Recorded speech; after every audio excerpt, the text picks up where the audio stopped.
घरे जदि सेव अच्छी ताले आपण माने एही रेसिपी करंतु एवं ताकू स्टोर करिकी मासे 2 मास पर्यंत रखी खायंतु। सेउर चटनी से सेव को धोईकी रखी देछि। एबे सबु जाक सेउर मु चोपा छड़ दोछि। जेहेतु आमे घरे खाइबा तेणु हेल्दी खाइबा सेउ जेते बेले भी खाउछन्ती सब बेले सेउर चोपाटा छड़ेकी खाआंतु। नहले सेउ ऊपर गोटे केमिकल थाए तेणु सेटा खाइबाटा आम शरीर पे बहुत खराब। सेथिपई जेते बेले भी सेउ खाइबे सेउर सब बेले चोपाटा छड़े देबे। वर्तमान देखि जेथिबे मु सब जाक सेउर चोपा छड़े देबी एवं तार मंजी बाहर कर दोछि। ताकू छोट छोट करी काटि दोछि सब जाक सेउ को। देखो एमती छुरी साहाय्य सब जाक सेउ को प्रथमे मु काटि रखि दोछि। एपरि भाव में सेउ को सब काटि रखि देछि। एबे गोटे प्रेशर कुकर नहीं एटा आमे प्रेशर कुकर रे करबा।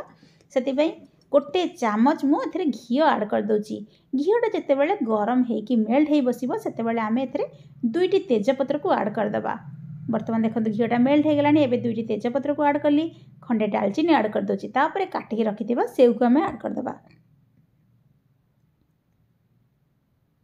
एटा प्रेशर रे आमे सिझौचे बहुत चंचल एटा हेई जिवो एवं खाइबा को बहुत भल लागिवो। वर्तमान सेथरे आमे टिके गोटे पिंच परी लूण ऐड कर दबा। तार टेस्ट बढ़िया पई गोटे पिंच परी लूण ऐड कर दबा एवं डंकी साहाय्य ताकू भल भाव रे गोळे दबा। जेहेतु लूण देइजे तेणु सेउरु पानी बाहरी जिवो एवं सेउटा गोटे सिटी रे हमर भल भाव रे सिझिवो। सेउटा सिझिबाक तो बिल्कुल भी बेसी समय लागेनी तेणु गोटे सिटी देकी आमे बसे दबा। वर्तमान देखंतु घांटी देली एवं गोटे सिटी देकी प्रेशर कवर देकी बसे दोछि। गोटे सिटी आसला परे आमे प्रेशर कवर बाहर कर दबा एवं चेक कर दबा। सेउटा सिझी जाइथिबो। सेउटा सिझिबाक बिल्कुल भी बेसी समय लागेनी। एबे मु कवर बाहर करके चेक कर दोछि। आपण मन देखि जानि पड़थे सेउर देखंतु केते पानी बाहरी जाइछि। वर्तमान देखि जानि पड़थे केते सारा पानी बाहरी जाइछि सेउर। एबे गैस को हाई कर दबा एवं ए पानीटा भल भाव रे मला पर्यंत माने भल भाव रे पानीटा सुखिला पर्यंत आमे ताकू गैस रे बसे दबा।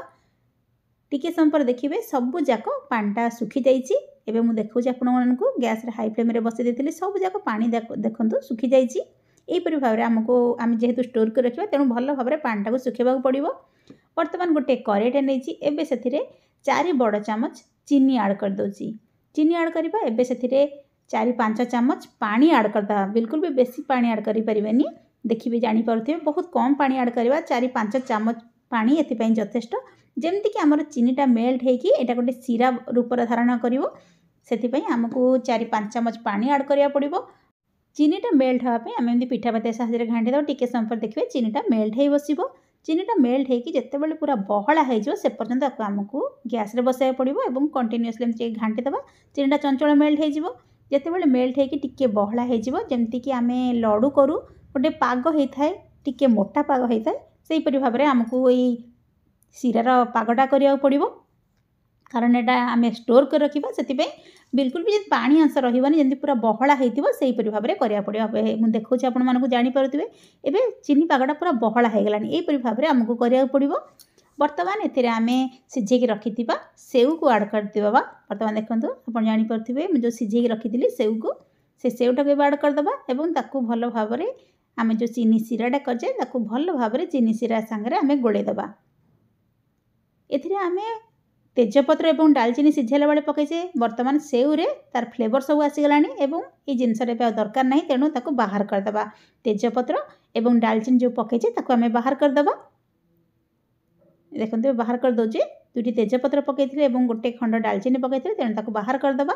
ताकू आमे भल भाव रे मैश करबा दरकार। तेणु एथि पे गोटे मु पोटैटो मैशर नेछि। पोटैटो मैशर रे भल भाव रे एमति दबे दबे देले पूरा मैश हेइ जिवो। जेमति चटनी आमे करू पूरा चिकन हबे हेले खाइबा को भल लागि थाए। खंड खंड थिले खाइबा को भल लागेनी सेति पई पूरा पोटैटो मैशर साज सब मैश कर देली। एबे रेडी हे गला। वर्तमान ताकू हाई फ्लेम रे बसे दबा एवं कंटीन्यूअसली एमति घांटी दबा। चटनी माने ग्रीन कलर तेणु एथि पई मु टिके ग्रीन फूड कलर नेछि। कलर हवा पई टिके ग्रीन फूड कलर नेछि। जदि आपण कलर पसंद करू नहांती ताले एटा को आपण स्किप मध्य करि परिबे। जेहेतु हमें चटनी करबा तेणु मु एथि पई ग्रीन फूड कलर टिके नेछि एवं ताकू भल भाव रे गोळे दोछि। देखंतु पूरा ग्रीन चटनी परि देखा जिवो। भल भाव रे जेतिकी पानी अछि सब जाक पानीटा को हमको सुखेबा को पड़िबो। कारण एटा को हमें स्टोर कर रखिबा। एबे देखंतु पूरा भल भाव रे ताकू एमते घांटी दोछि किते सुंदर देखा जाउछि।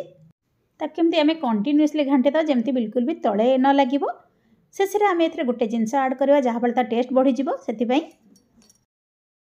एबे सेथिरे आमे हाफ चामच परी छोट चामच हाफ चामच मुझे गुजराती गुंड दूसरी तार फ्लेवरटा भल आसवाई मुझे हाफ चामच गोटे छोट चामच हाफ चामच गुजराती गुंड देती भल भाव में घाटीदेली यहीपरी भाव में बहला हवा दरकार आप देखिए जानीपारे केते बहला होती एमती जदि करके रखिए जिते दिन रखिले भी यहाँ बिल्कुल भी खराब हेनी। बर्तमान देखो ये आम चटनी रेडी हो गला। ये चटनी करके आप जदि रुटी परोटा सांगे खाइबे बहुत बढ़िया लगे। बर्तमान देखो रेडी हो गला। एबे से आमे हाफ गोटे फाड़ लेंबू लेंबू एथरे ऐड करिया जेहेतु आम एटा स्टोर कर रखिबा जेहेतु आम एथरे चीनी देछि तेणु एटा क्रिस्टल बांधि दबो सेति एथरे फाड़े लेंबू को एमती चिपुड़ी देबा लेंबूर मंजी सब बाहर कर दबा और लेंबूर रस को आम एथरे ऐड कर दबा। देखंतु लेंबूर मंजी सब बाहरी गला एवं रस सब देखंतु आम चटनी ऐड हो गलानी। चटनीर टेस्टा मध्य बहुत बढ़ी जिवो टिके खटा खटा टिके मीठा मीठा लगे बहुत बढ़िया लगे। बर्तमान देखंतु लेंबू चिपुड़ी देली एबे ताकू भल भाव में आम गोड़े दबा तार टेस्टा बहुत बढ़िया आसो एवं ताकू मु गोटे गिनारे बाहर कर दउची। आपण देखि जानि पते केते सुंदर देखा जाय चटनीटा एहीपरि चटनी करंतु एवं ताकू निश्चित काच बोतल ही स्टोर कर रखिए। सब बेले मन रखिए काच बोतल नेबे एथिपई मु गोटे कॉफी बोतल नेछि मो पाखरे कॉफी बोतल थिला कॉफी बोतल में मुझे स्टोर कर रखी दूसरी। जदि आपण मानक मोर रेसिपीटी भल लगी वीडियो को निश्चिंत लाइक करदे चैनल नुआ थे चैनल को सब्सक्राइब करदे पाखे बेल आइकन दबाइबा किंतु केभे भी भूलिबेनी।